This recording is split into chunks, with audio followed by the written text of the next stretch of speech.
All right, welcome to Halitics on Thursday, the 9th day of May. Yeah, I had to look at my calendar on the computer screen to make sure I got the right day. I did figure it was Thursday, though sometimes I get the days of the week wrong too. We try to ask questions here at Halitics. It's not just about my telling you answers, but actually asking questions, not disingenuous, phony ones. I saw this, I guess he's sort of a right-wing troll type guy, goes to colleges, campuses, and tries to ask progressives embarrassing questions and then edits the videos down. I forget the guy's name. I'm not going to play the clips, but he's not interested in a dialogue. He's not interested in discussion. He was asking folks at pro-Palestine encampments what they were protesting for, and I guess he must have gotten a few people who didn't really want to talk, appeared confused, and edited the video to make them look bad. But in fact, at every encampment I've been to, and I've been to several, whenever I talk to folks, they know exactly why, and you can hear it echoed over and over in the media. They know exactly why they're protesting. They're protesting because their school, their university, is complicit in Israel's genocide in Gaza. It's just that simple. The universities are invested in companies that do business with the state of Israel, that assist the Israeli military, that sell software that is used by Israel to repress, persecute, and oppress Palestinians, and they want that to stop. It's really very, very simple. There's not really a lot of doubt. It's very clear. This guy just wanted to embarrass people. That's not the kind of dialogue, in quotes, I'm interested here. I'm interested in a meaningful discussion of the issues that we face. And that's what I do that's different. And I have been really, I'll be frank, yes, disappointed. I'm not hearing from you. When I started the live stream over a year ago, I would get a few calls. They trickle in now. They've stopped. And I do have some great guests. And I think there's a few issues here. When it was talk radio, people expect on talk radio that they will be heard, that they should call in. And talk radio is appointment radio. You listen live. You don't set it aside during your busy workday, to focus on other things, and then revisit perhaps on your drive home when it's no longer live, or when you're after dinner, you want to, focus on the news of the day. So we do things a little differently on YouTube, on live streams, than we did in talk radio when it was appointment radio, and people would have to be listening live.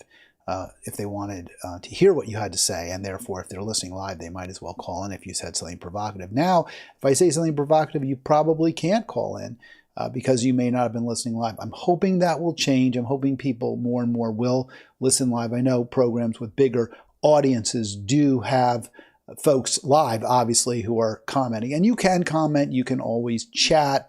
I'm looking at the chat right now. I do want to hear what you have to say in the chat, and I certainly will go through that as well. If I can't always cover it, I apologize. Please do subscribe. We got to get those numbers up, because the more who listen, who watch me live, the more likely, the more chances, the more opportunities there will be to talk to you. And we've got to talk. There's really no other way to answer these incredibly challenging questions that we face. And only when we work together can we solve them. So I ask today, what keeps you up at night? And I threw a few answers in the description of the video. I think I had some positive answers like genocide, ecocide, homelessness, and endless war. So the issue that I kind of was trying to grapple with is maybe first and foremost, are you worried more about something that's going to happen to you directly, that you're going to be personally impacted by in some way? Your life is going to be less complete, less fulfilling. Maybe someone you care about will be hurt if you aren't. And I think issues there might be some type of medical bankruptcy, homelessness, obviously, which is a scourge that we are not addressing. We're certainly not solving. So those are a couple of options. You can't afford the education that you want, permanent debt.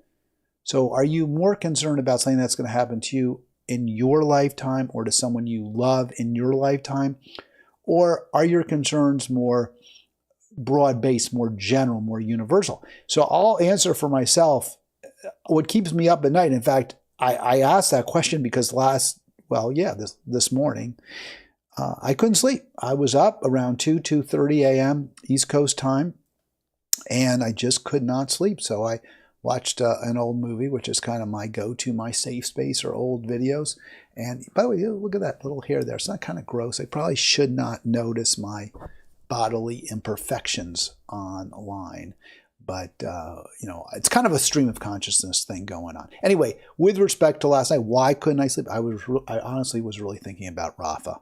I was thinking what Israel's doing in Gaza and the carnage there. So that is what kept me up last night. And it's clearly not something that I'm worried about personally will happen to me. And I'm fortunate. I'm privileged. My life, absent some, something that's unforeseen, I should be okay. I'm going to have enough. Some would say I have too much, and that may be the case. So I'm not worried about myself or my loved ones. We're very, very fortunate. But I am worried, about what's happening around the world. And in the end, I do see, there are things I'm worried about. Yeah, ECOCIDE, obviously the environment continues to deteriorate, to degrade, and that's because of human activity, and that upsets me. And things that I do care about, I no longer can do. I used to love to ski, and partly I don't ski because my physical condition doesn't allow me to. But if I wanted to go out and ski some powder at, say, a Utah resort or something where the snow is so soft that I could probably, or at least it was 30, 40, 50 years ago, so soft that I could, ski through 4 or 5 feet of powder and it wouldn't beat me up. I wouldn't get that arthritis agony that I suffer when I do, or when I last tried to ski, which I think well over 21 years ago was maybe the last time I put on skis in Colorado. So, that's something that's a loss, but it's a loss I don't really worry too much about. I don't really miss skiing, and I was in so much pain the last few times I skied that at least after the fact, even if I enjoyed it, that it's not something that I've really been directly impacted by. In other words, the climate holocaust, which has led to far fewer ski days, and those when there are skiing, it's crappy conditions. That's not the reason I don't ski as much as just, or even if we had beautiful winters the way we used to have in the 60s, 50s, 60s, 70s when I was first learning how to ski. Those days are long gone, but even if we still had them, I wouldn't be able to ski because of my arthritis. So I can't really say that that keeps me up at night, that loss of something that was really important to me. I don't bike. That was my new sport, was biking. It was a lot less expensive. I didn't make a lot of money as an attorney, so I didn't ski as much, so I biked more. Don't live in an area where there's much skiing, so I biked a lot more. But I can't really bike either because of my condition, or I bike less. What really keeps me up at night is the conditions, the suffering that other people are going through in this country, in this world, and in this country, and in this world. So right now, the worst place to be was Ukraine before we promoted the war there. Russia. Yes, Russia invaded. For all of you who are immediately screaming and yelling and throwing popcorn at your monitor, yes, Russia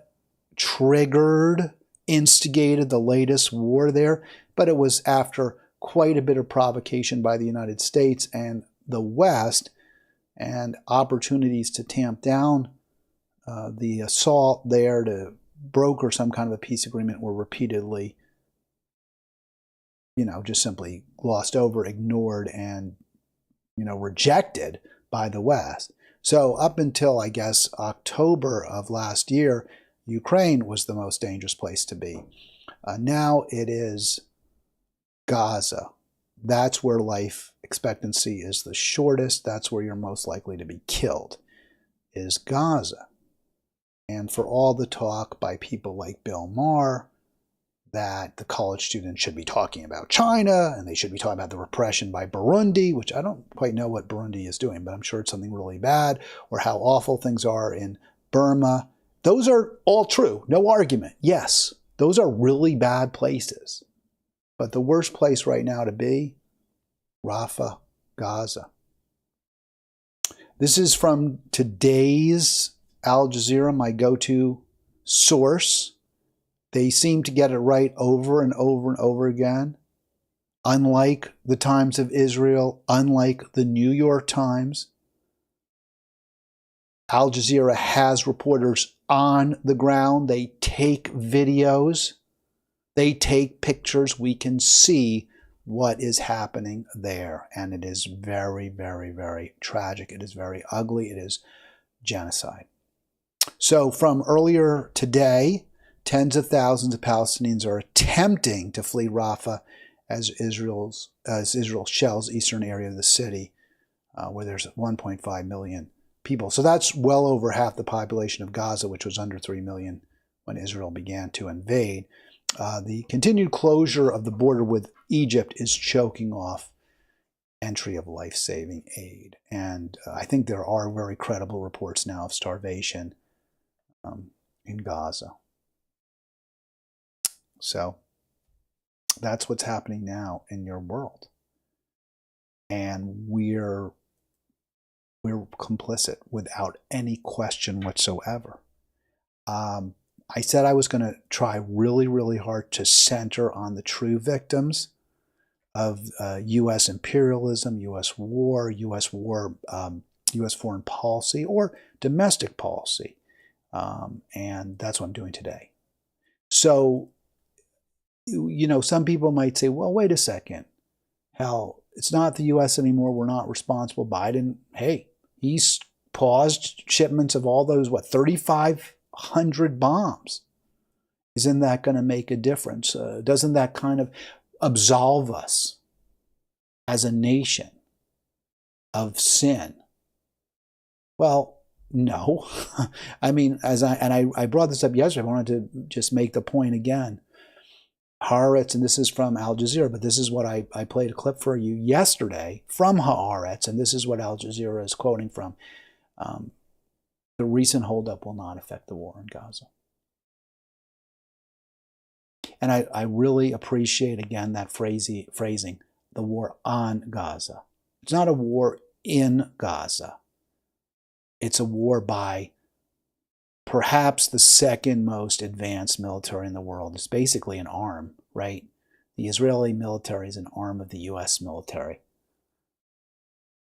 So they're not being in any way impacted by what, by an announcement that we're not going to ship weaponry to Rafah. Or ship weaponry for use against Rafah. It isn't going to make any difference. There's no question about that. All right, let's go to, now this is, I've been talking a lot about how I focus on reporting by Al Jazeera. This is actually ABC, and I was glad they did this. So here's a U.S. news report, and this is also being cited for those who say, oh, you can't trust Al Jazeera. Whoa, look, it's got an Arab name. They must be liars. So here's ABC. And emergency workers say at least 30 people are dead in Rafah as the Israeli military continues to bomb the southern Gaza town. Meanwhile, international pressure is growing for Israel and Hamas to reach a ceasefire agreement. ABC News foreign correspondent Marcus Moore is in Tel Aviv, Israel, with the latest. Marcus? Well, hey, Let me just stop it there for 1 sec. So, I mean, this is really cool. It's good. ABC News is doing good work. They're reporting from the Middle East. They're reporting from Israel, which is making war on Gaza.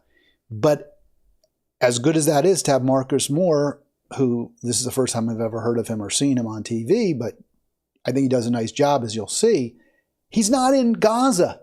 He's in the capital of Israel. Well, I guess Jerusalem is now, but he's in the principal city of Israel. There's no rockets. There's no bombs. If you look at those towers in the background, they're not leveled. There's no rubble. He's not in the war zone. And it's important to keep that in mind. When you watch Al Jazeera clips, when you read from Al Jazeera, please bear in mind those reporters are actually on the ground. Here's Marcus Moore. Morning. These critical talks have been underway in Cairo today with the delegations trying to hammer out a deal. And as you mentioned, there is immense international pressure right now for these sides to come to an agreement. And of course, we'll have to wait to see what kind of progress they're able to make. But as you just heard Mary mention, we've been getting new reporting on how the U.S. is withholding ammunition from Israel over concerns those weapons, as many as 3,500 bombs, could be used in Rafah. That's where Israel has launched a new ground operation this week, despite calls by the U.S. for them to hold off. It is worth noting that Israel has said that this is a limited... I want to just stop that, because there you can see the pictures of Rafah.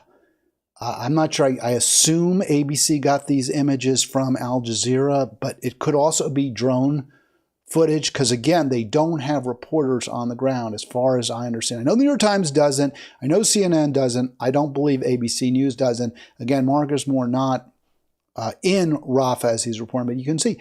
And if you look in the background, you can see it's hard to tell from these pictures, but you can really see all the bombed out buildings, the rubble, the damage that's been done in Gaza by the Israeli military. You can see kind of there's a tent city right in front where refugees are from northwest Gaza, where the Israelis told the people there to evacuate to somewhere where they'd be safe, like Rafah, and obviously they're not safe there either.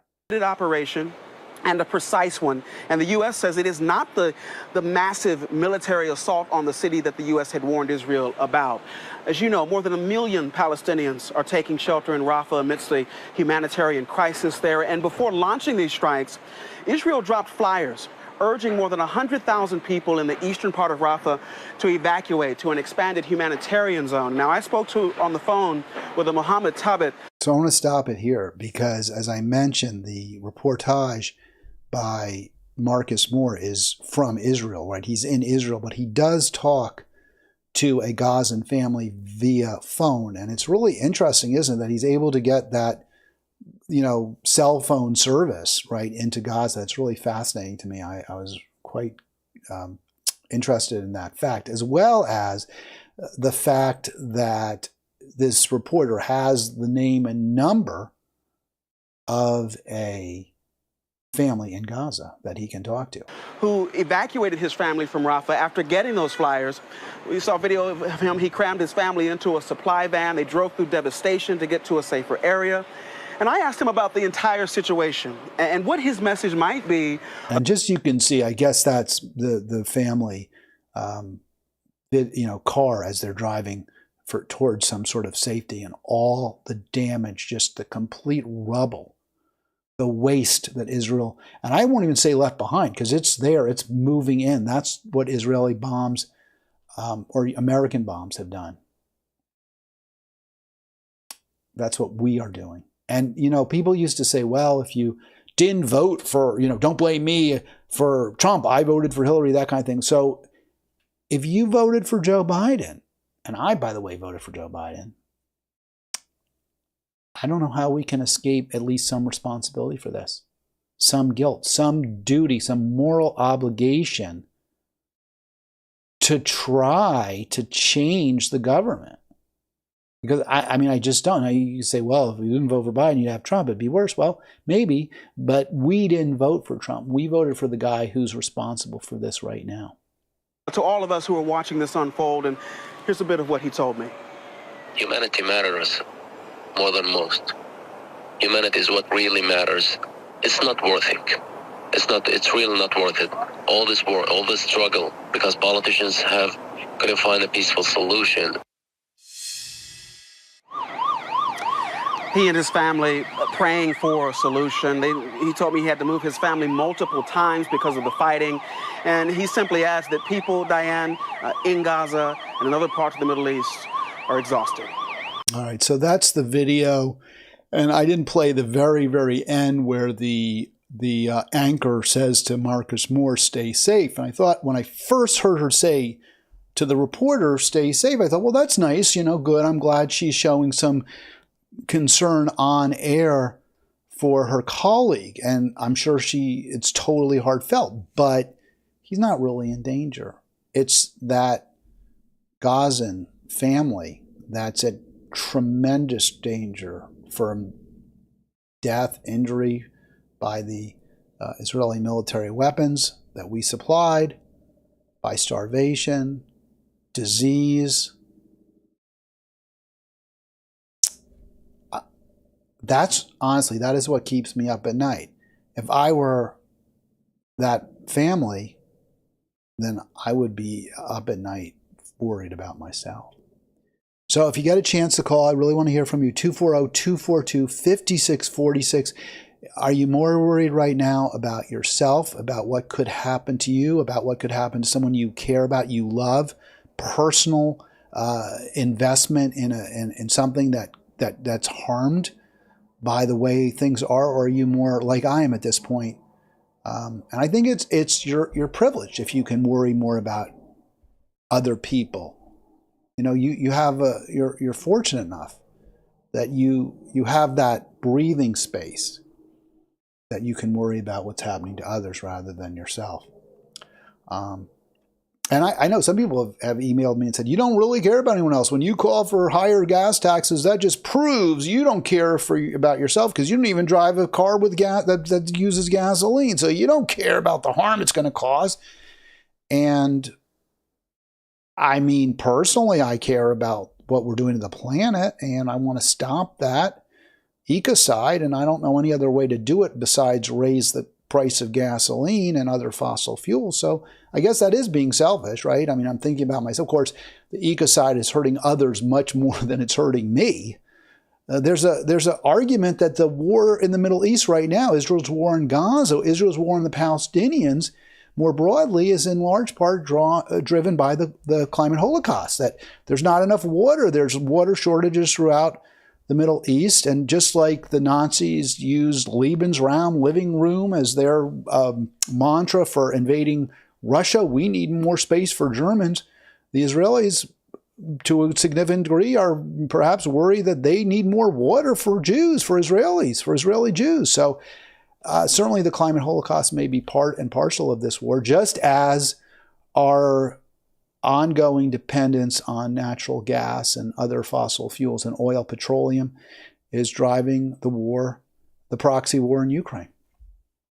So I think calling for higher prices on gasoline, specifically through taxes, isn't exactly my being selfish and unconcerned. I think it's more recognizing that this is the way to solve the problem, and the way to address the obvious pain that many will suffer when the price of gasoline goes up is return the revenues to them, the return the tax revenues that are collected. And I support that. I call for that. So, and actually, so that, you know, I don't really see any, I don't find that argument persuasive. I don't find it compelling. But, you know, so be it. Death toll. Again, what keeps you up? What keeps me up at night? So I played you the ABC clip with the reporter there in Tel Aviv. And I just wanted to, again, kind of, and having that running total of deaths is kind of sterile, right? It's just a number. It's hard to play, to, really wrap your arms, your head around the incredible pain that the Israeli military is inflicting with our weapons. But I still think the numbers are important. So according to, and you can see, by the way, and Moore just had said in his report, 30 more dead in Rafah. Apparently, the number over the past 24 hours is somewhere in the nature of 170 or so killed by Israel. Because, and the way I got to that number, because a lot of times Al Jazeera just says over the past 24 hours, this many reported dead. But they didn't do that today. So I didn't have a count. And I think the reason they didn't do it is because it just keeps going up, up, up. The Israeli ground troops are rolling through Rafah now, at least through East Rafah, the side that's closer to Israel, farther from Egypt. And then there's deaths from, again, famine, lack of medical treatment, medical care, all the other scourges of war.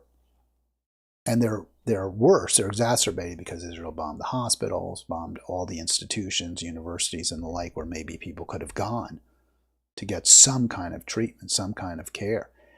So according to Al Jazeera earlier this morning, when I say morning, I mean on the East Coast, where I am of the United States, but this would have been afternoon in Gaza, they report close to 35,000, 34,904.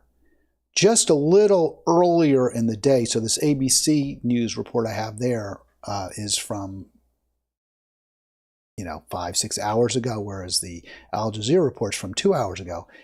They list 34,735 dead. So I'm not saying that in that 4-hour period there was 100, if I do the math right, 169 killed. But I think what happened was the figures were updated from yesterday to today, and the number went up. So we're close on 35,000 dead.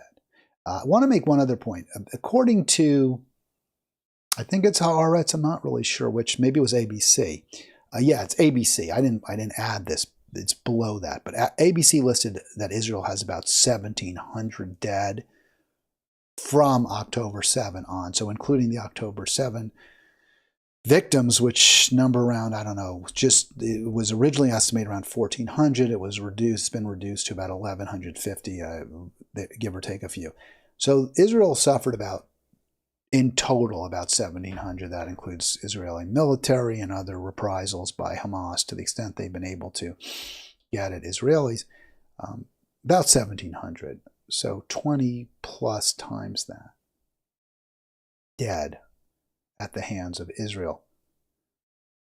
And this is why I get really frustrated when people say, well, you talk all about the victims of Israel, but what about Hamas started this, and it's Hamas's fault, and Hamas this, and Hamas that, and Hamas's charter calls for the eradication of Israel, which I don't quite think, you can say that the eradication, what they're saying is they want one, and Hamas says they want one country, one free country from the river to the sea, which would include the right of return. And I've talked about the right of return. I think that's very, very challenging, very difficult. You have to move, then you're moving people out now for people who used to live there then, which is what Israel claims it did, in 47 and keeps doing now.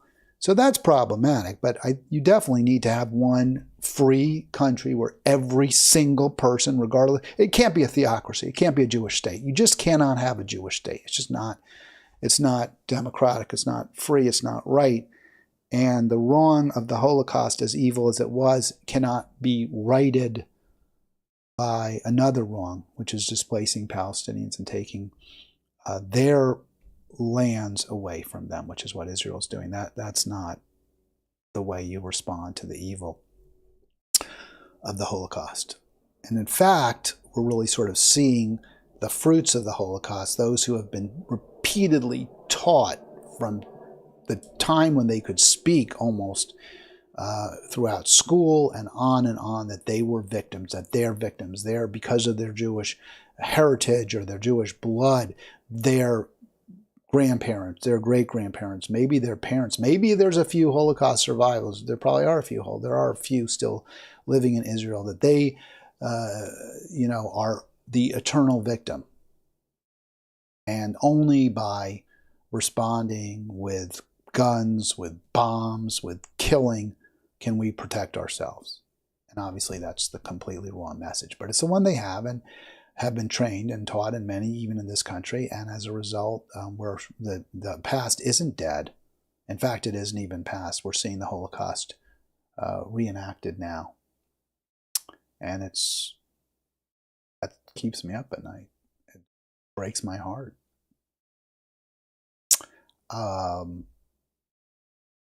Democrats, are they making things better? Now, we know that Joe Biden did pause the arms. We know it's not going to make a difference. I mean, it's tragically, it's not. It just isn't. I know you want to believe it will, but it won't. But are the Democrats more generally? But you could say, well, Biden's not great, but at least he paused the arms shipment, and Trump wouldn't have even done that. Trump would have shipped even more weapons, which he says he would do, and I believe him. So, yeah, maybe. I don't know how much worse. I mean, is there something worse than genocide? I mean, is there something worse that could befall the Palestinians if Trump were president? Maybe it would go a little faster instead of being fried up in a pan at, low temperature. They'd be, boiled in oil. I don't know. I can't answer. What I can tell you is that the Democratic Party supports this extreme right-wing MAGA speaker. That the reason Mike Johnson is Speaker of the House is because Democrats voted for him. And the reasons that they had for voting for him are awful. They voted for him. This is a duopoly. This is not a democracy. There's not competition between the parties. The two parties on the important stuff agree. On the important stuff, they agree. So you'll hear, well, but what about, a few of the Democrats?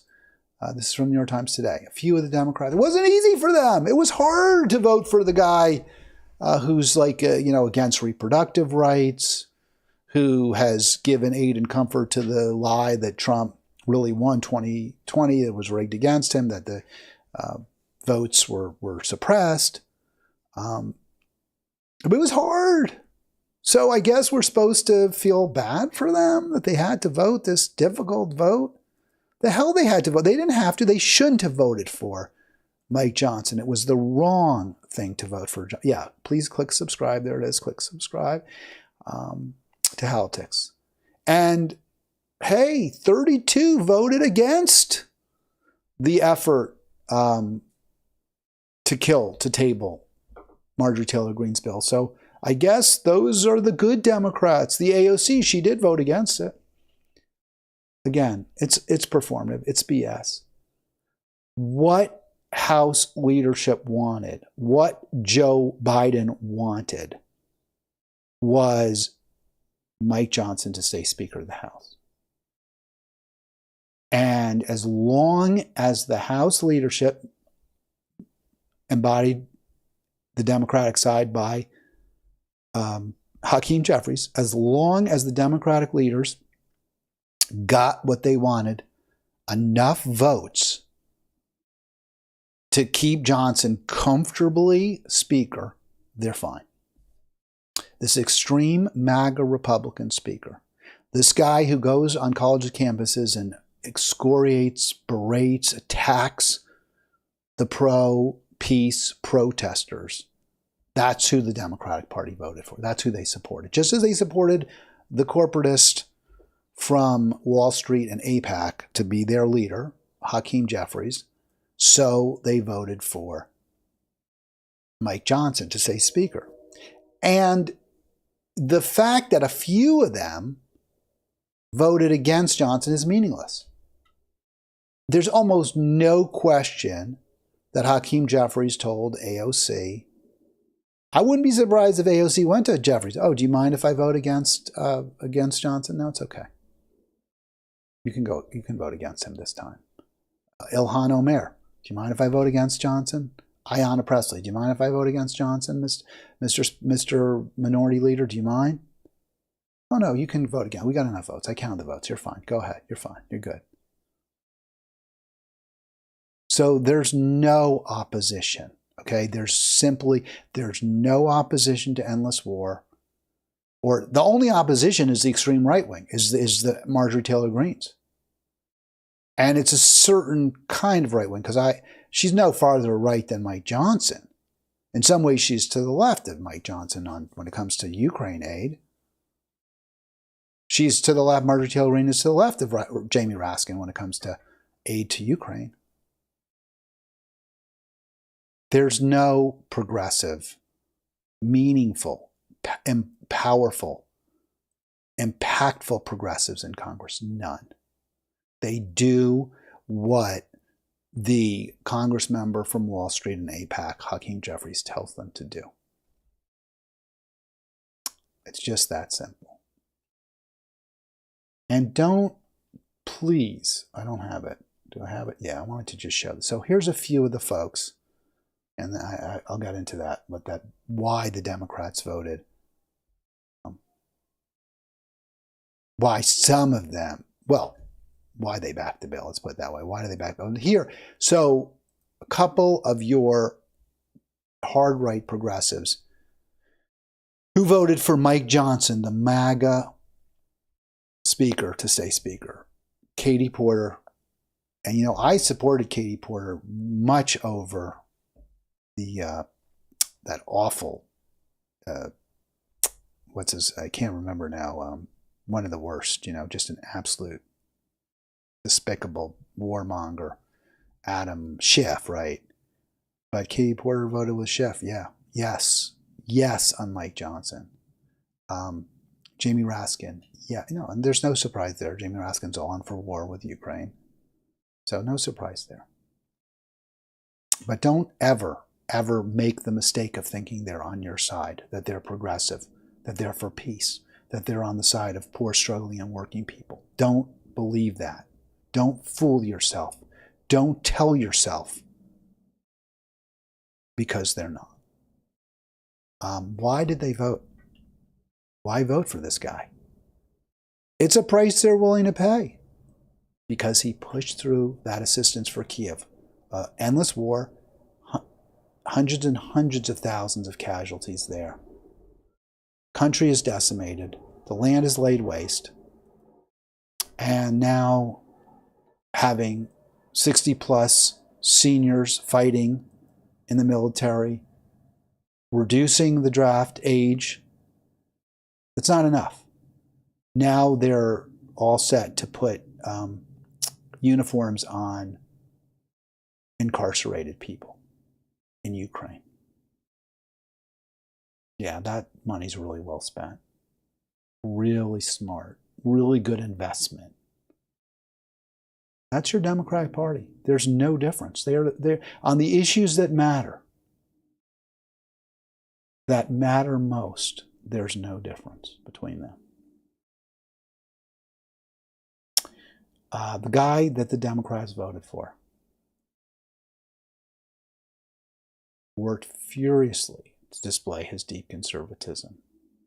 That's because there was, you know, grumbling that he supported that aid to Ukraine, that military, you know, the weaponry.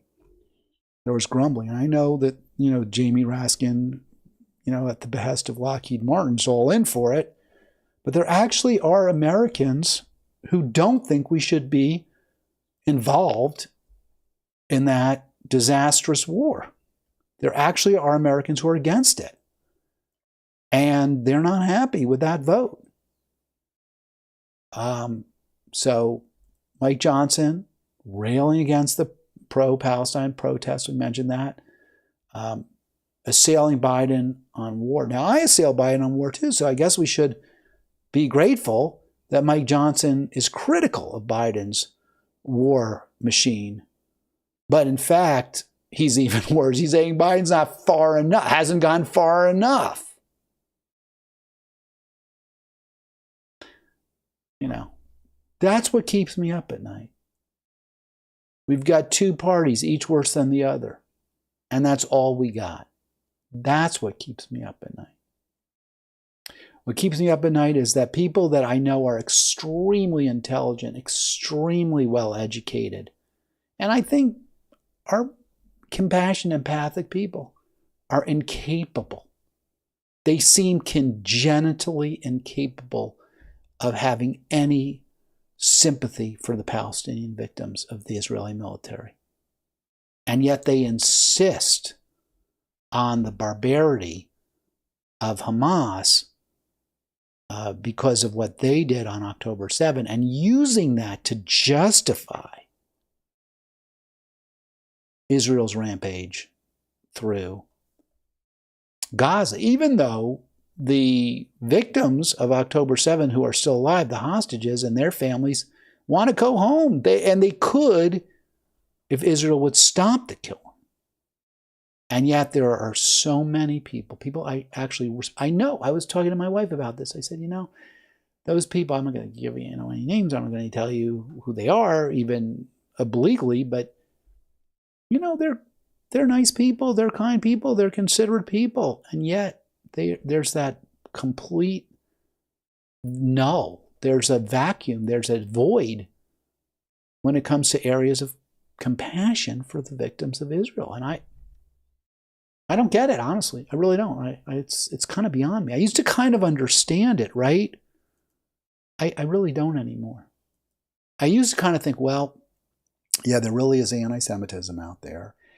And this is the way people are raised. But at some point, you have to look at the evidence. You have to sort of say, okay, Israel has lied about everything. And I do see the imagery from Gaza. I do recognize the reports. There's just no way this is okay. There's just no way this is okay. I mentioned yesterday, talked about the encampment at George Washington University. One of the places, and I wanted to just mention, if you were listening, Liz Croydon had been, the comic Liz Croydon, had been scheduled to join me today as co-host and also to talk about her act next, her gig next week. I believe it's in Manhattan. I could be wrong, though. I don't want to be too dogmatic and say she'll definitely be in New York. I think she'll be in New York. I was supposed to talk to her today, but unfortunately she just had an emergency situation, couldn't make it. She may join us before next week's show, but I'll let you know about it when I have more information. But I wanted to talk to her about this because she has mentioned to me how much she appreciates the protesters, she appreciates the students. And I know a lot of people have said, and I've kind of gone along with this, that that's our hope, right? That these kids, that they can make a difference. And I'm kind of not there anymore. I'm like, no, I don't. Not that I don't think they can make, not that I don't totally admire them. Not that I don't think it's tremendous what they're doing. I just think that they're up against a power that is just too great at this point to maybe defeat. I mean, I think that's my real worry. But I honor what they're doing. And I do want to platform them just as I want to center the true victims, the Palestinian people. But these kids are doing what they can to kind of make America. Let's get that thing playing. There you go. Subscribe, ring the bell. So police broke up the protests. I mentioned this yesterday. The encampment at George Washington University. It was very, very upsetting to me that this happened the day after I had visited them. And it was clearly a politicized move. And it's kind of ironic. The mayor was real upfront. She said, hey, we didn't tear it up to begin with. We didn't go in there despite the demands of the president there, Granberg. We didn't go in there because they weren't doing anything wrong. They weren't committing any crimes. We didn't see any public safety issues, nothing. She did change her tune. Let's see if we can get that video up for you. I do have it, and it will take me just a moment to get it for you. So here we go. Let's see if we can start this video right about. Start playing it. The news at noon starts with new developments on a breaking story that we have been following for days now. Police clearing out that encampment on the campus of George Washington University. Video shows the moment D.C. police began removing tents early this morning. We've also learned at least 30 protesters have been arrested. It is good to be with you. Thank you for joining us on the news at noon. I'm Simone D'Alba. All right, so this is CBS News. This is actually from yesterday, but I did want to revisit this story because it really does show you how politicians, leaders, if you will, just don't act in our best interest. They don't put what is important to the people, to the public, to the majority. It is just not in their mindset. And Mayor Bowser, I guess to her credit, was real upfront when she said, yeah, we're not going to break up that encampment at GWU because the optics. She used that actual phrase, the optics would be terrible to see our police beating up kids and dragging them out of tents, and especially when they're not doing anything, when they're not putting any, because she said, hey, they're really not. We aren't seeing anything we're concerned about from a public safety standpoint. And under those circumstances, it would look really bad. So it's not even that they're not doing anything wrong. It's that because they're not doing anything wrong, we would look bad if we dragged them out. But that calculus changed. So let's hear more. John Duran is live at the MPD Training Academy in Southwest D.C., where the protesters are currently being held. And John, we know that you're standing by as parents of some of those protesters are expected to address the media. Good afternoon.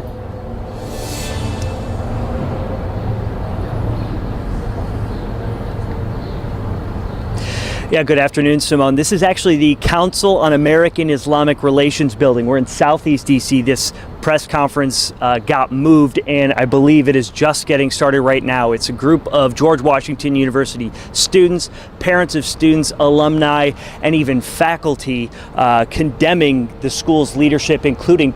So I love the fact that the parents came to defend their kids. I love that. I think that's so awesome that these parents said, hey, we're proud of you. We send you this university and you are out there fighting for justice. So we're going to stand with you. I love that. I really do. Let's get back to the report. President Ellen Gramberg for what they say defaming, ignoring, and endangering students after D.C. police cleared out that encampment. So there's an irony. One of the justifications for not, besides the optics would look terrible, or the optics would look bad because they're peaceful, because they're not hurting anyone. They're not endangering. We're not seeing anyone who could plausibly claim that this encampment is causing danger. So therefore, because we don't really have a narrative that would justify clearing out that encampment, the optics would look bad and we're not going to do it. And the students and their parents are saying, yeah. And not just the students and parents, but the professors and other staffers, other administrators at that university, George Washington, are saying, no, there was no danger to anybody. What the danger came when you set your police into that camp to break everything up. That has stood for 2 weeks. This group's calling for President Gramberg to be terminated. Police Chief Pamela Smith confirming 33 arrests this morning during the removal of the encampment, most for unlawful entry. Parents of... Because I was like, that's a weird charge, unlawful entry. That's like a public area. Okay, so it's in the campus, it's on the campus. How was it unlawful? It's a public space. You could say it was unlawful to camp there, I suppose, right? I mean, just because it's a public space doesn't mean you get to pitch a tent. Public spaces can have limited usage, right? So you can use that public space to walk through. You can use it to sit down and read a book for a while. You can use it to camp out, to lie out on the lawn and sunbathe. But no, you can't use it to sleep. That's not what it's for. Right, so they're not saying that.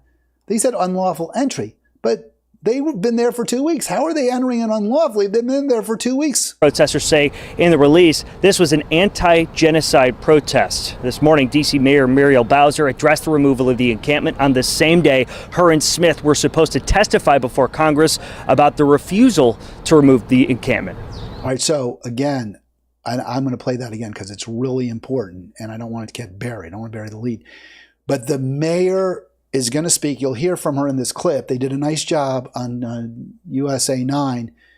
Here is the reporter explaining what Bowser, the timeline, right? The timeline of the clearing of the encampment. Muriel Bowser addressed the removal of the encampment on the same day her and Smith were supposed to testify before Congress about the refusal to remove the encampment.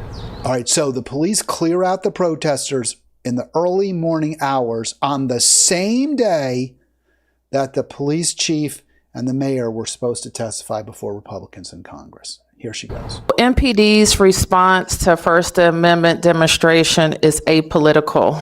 By the way, she's so robotic. She doesn't believe a word she's saying. You can just tell. Just the way she's standing there. There's no emotion. And I'm not saying Mayor Bowser is this, effusive person who's always showing her heart on her sleeve. But this is just purely, rote. She doesn't even believe a word she's saying herself. MPD's response to First Amendment demonstration is apolitical. It is without regard to one side or the other. Well, that's just when she doesn't want to testify before Republicans, and this is her way of getting out of it. And it's focused on public safety. All right, so that's clearly false. There was zero evidence whatsoever, none. And you can read the Washington Post, you can Google it all you want. No one was hurt. No one's safety was at any risk whatsoever as a result of that encampment. In fact, if anything, it was safer because you had people there in the middle of the night on a otherwise what would be a deserted street. Not that it's not safe. It's a safe area of D.C. D.C. has its rough spots, certainly, no question. This is very safe. It's part of the college campus. But even so, you do have assaults on campus. So you have kids in tents in the middle of the campus outside. Anyone's walking down that street, 21st Street, or I guess is it F, G Street, something like that, H, somewhere in that neighborhood. And something does happen where they're afraid, and they shout, they cry out, there'll be like 20 kids coming out of their tents looking to see what happened. So if anything, public safety was enhanced by the presence of that encampment, which the mayor knows full well. She's very intelligent. This is a very smart mayor, but I'll tell you one thing about her. She uses, and like we see this so often, so many smart people, so often she uses her brain not to make life better for people. She's kind of made DC more corporate friendly. She's figured out ways to do that. And it's tragic. It's tragic. All right, so there you go. I mean, what a joke. Yeah, it's not partisan, except I did it so that emergency hearing in front of the House Oversight Committee has since been canceled since the encampment was removed this morning. It had been on the books for a week. If you remember last Wednesday, Republicans from the House Oversight Committee visited the encampment calling for the city to remove it. That protest on University Yard, which has now been cleared out. We're going to keep. All right, so I'll just stop. I mean, but obviously I don't know how much more dubious anyone, including the mayor, could be. Obviously, it was purely to placate the Republicans in Congress, and all the other excuses are complete pretexts. Today's Thursday, tomorrow's Friday, so the free-for-all. So I will, hopefully take some calls from you if you call. Maybe I need to start calling people up and saying, you got to call, I need you to call. Maybe I'll do that. And you know who used to do that? Dr. Laura would do that when she started out. I remember she was this very nasty woman who would beat people up and blame them for, sometimes, people make really bad choices. They don't need to have some phony radio shrink use them as props so she can make herself look good and mocking them, get good ratings. I used to call her. I actually would call her because I was always trying to embarrass her, but it was very tough. She'd get a lot of calls. It was very popular for whatever reason. So I wanted to just make one final point before I go and I think people really don't get this, and I see this over and over again. I read an article about this, and it confirmed my thoughts. I'm not going to show you the article, but I think people really fail, and this is why advertising works. I think this is why advertising works more than anything else. I mean, advertising, like for beer or something, you watch an advertisement for beer and you get thirsty, right? If you like beer, I like beer. I don't, because I don't drink that crap that they put on TV. Maybe you watch a Burger King ad and you see the burger broiling, so you get hungry. I don't, because it makes me sick to my stomach to see that, but maybe some people do.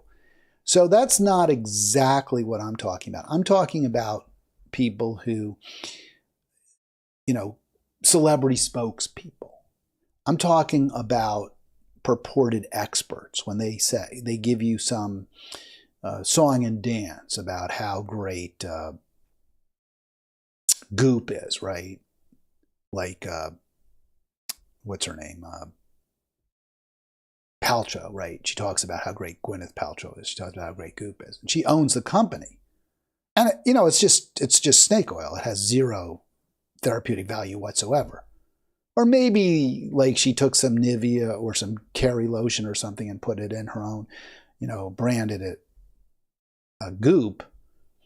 So, and charges 3 times as much, right, as you would pay if you went to CVS. So it has zero therapeutic value, or it's vastly overpriced. But people think, oh, Gwyneth Paltrow, she's a great actress. Maybe not so great, but she's an actress. She's won an Academy Award. She's beautiful. So I can believe her. They don't say to themselves, she makes a crap load of money when I buy this junky product, so I shouldn't believe her because she's profiting from, if I believe what she says, she'll make money out of it. What Americans don't do, what people don't do, is they don't sufficiently discount the word of people, of spokespeople who are getting paid to peddle a product. So she's paid to peddle the product that she sells. But, there's lots of others who are actually, lobbyists and the like, it's not really their product. They don't own it. But they just get paid by the producer, the manufacturer. I don't know. I think, does Jamie Foxx, I see these ads for alcohol on ESPN now and on TBS when I watch sports, and it really upsets me. These kids are watching and they're putting these, alcohol is really, really bad for you. I mean, I like to drink beer, but let's face it, it's not good for your health. And the hard stuff's a lot worse. And I don't know, what does he promote? What does Fox promote? Is it Jim Beam or something? I'm not really sure. Anyway, so people watch that and they think, oh wow, Jamie Foxx drinks, I'm not sure if it's Jim Beam, Heritage Brown Sugar Bourbon. That's what I'm looking up right here. So it was a bourbon. So it must be pretty good, right? Because Jamie Foxx is a really good actor and he's funny and I like him. And so I'll like the bourbon, right? And there's a little bit of logic to that. But what people don't do is say, you know what? Brown Sugar Bourbon is giving Jamie Foxx $10 million to this ad. So he'll say anything, right? People, I wouldn't, but maybe not. But a lot of people say anything for the money, right? Most of us. So they don't discount. They don't say, well, gee, maybe Jamie Foxx really doesn't like Brown Sugar Bourbon. He just says it because he's getting paid to say it. So we fall for these scammers because we don't sufficiently recognize that they're not credible because they're getting paid to say it. So I saw this article in Maryland Matters, which does a really nice job, I think. It's a good political website about Maryland, and they tell you a lot of stuff that you can maybe find if you read the Baltimore Sun religiously, if you read the Capital Gazette religiously, which is out of Annapolis, if you read the Washington Post. But Maryland Matters puts a lot of important Maryland political news all in one place, and it's really good. And then they have editorials that they run and commentaries. And in fact, friend of the show, Carlos Childs, has had his op-eds in Maryland Matters, and they're really good. And it's great that he does that, and it's great that they publish it. So here is another op-ed by, quote, by guest commentary, right? That's who it's by. It's sort of weird. Shouldn't they have just had guest commentary? Do you say by guest commentary? You might say by guest commentator or guest commenter, but I don't think it's by guest commentary. That's not a person. In any event, guest commentary complains about drug pricing boards. Maryland has implemented this system to try to keep the price of drugs a little more affordable by setting the prices for certain drugs. And guest commentary doesn't like that at all. So I was curious, well, who is guest commentary? And Maryland Matters does not disappoint. Maryland Matters makes very, very clear exactly who guest commentary is. In fact, they It's this guy right here. Let me see if I can share that for you, but I'll make it look a little neater. James Glassman, who used to write an investment column for the Washington Post many years ago. And I liked his column. I thought he did a good job with it. He's very conservative politically, but I thought he was pretty good when he was talking about stocks and prices and things like that. I thought he did a nice job with that. So he moved on. I guess he didn't get paid enough as a op-ed writer for the Post, and now he is an economist, a well-known, I guess he was then too, presumably, a well-known economist who often represents healthcare companies. So that means they pay him. The bottom line is, healthcare companies go to James K. Glassman and they say, we want you to put your commentary that's pro big pharma, pro for-profit healthcare in newspapers around the country that will do some good for us. And we're paying you, and he understands, he's a spry guy, right? Well-known economist, can't be stupid. He understands full well that what big pharma wants, what for-profit healthcare wants, is more profits. They want higher drug prices. They don't want anyone telling them how much they can charge for any product. They don't want anyone reducing their markups. But if you said that, you wouldn't convince anyone, right? If you say, well, I represent this behemoth, these companies that are doing a lot of harm. Yes, maybe they develop some important drugs, although usually with taxpayer support and help and often at private and public universities. But all right, they do a little bit of good and then they make enormous, extraordinary profits on them by overcharging, by price gouging, by basically threatening you with bankruptcy or death if you don't buy their products. But that's not going to be persuasive. So instead, he comes up with this idea, okay, let's tell people that really those healthcare advisory boards that we hate are going to cost them more money. Well, obviously that's a load of crap. If the prescription drug advisory boards really led to higher prescription drug prices, then the healthcare companies big pharma would like them because they'd be making more money. If the prices were higher than they normally would be, then they would make more money. So it's a load of crap. Glassman's paid to lie to you. Now, he may even believe his own lies. I mean, it's hard to say to yourself, gee, I'm a liar, I'm a paid liar. It's a really hard thing to admit to yourself. So he may even believe his own lies. But in the end, his views as expressed are compromised massively by his retention by for-profit healthcare. Therefore, you just can't believe him. You just cannot believe a word he says. And we, as a species, do not sufficiently discount for that fact. What we might say to ourselves is, well, yeah, he's paid for by big pharma and he's paid for by for-profit healthcare. So he's not completely going to be totally honest and come clean with us, but he's a good writer. He's a smart guy. He's an economist. He probably knows something, knows more than I do. So maybe there's some kernel of truth to what he's saying. That's not the right way to look at it. The right way to look at it is he's a hired gun. He's a shill. He's a flunky. He's not credible. But we're not real good at utterly discounting people. We believe, at least to some extent, the lies.